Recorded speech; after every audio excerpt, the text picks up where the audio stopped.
DJ recording studio Kusauli बाजार।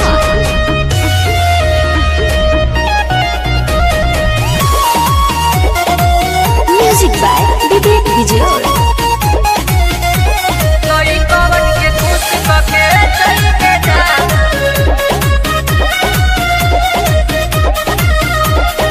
साटा पयाइल बारू नाचे के परी आके तू सट जा हमारा हो जरी, आके तू सट जा हमारा हो जरी। साटा पयाइल बारू नाचे के परी आके तू सट जा हमारा हो जरी।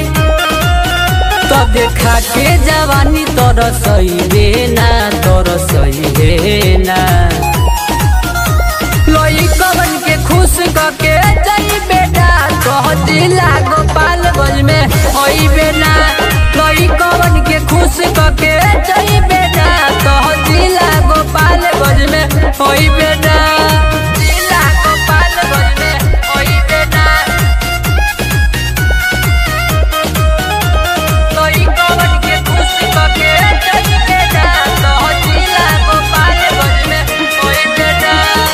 सहली जवानी गोरी ऐसे तरसावना, लइकन के मुहावा से पानी चुआवना, लइकन के मुहावा से पानी चुआवना। बात मान लो हमार तू गोरी, ना देखाव तू ढूंढी कटोरी।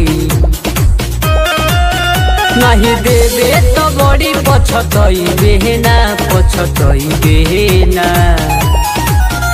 लोई कवन के खुश करके जाई बेना तो जिला गोपाल गंज में ओई बेना।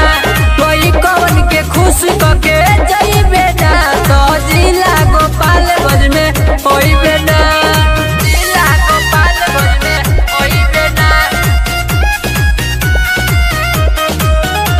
लोई कवन के खुश करके जाई बेना।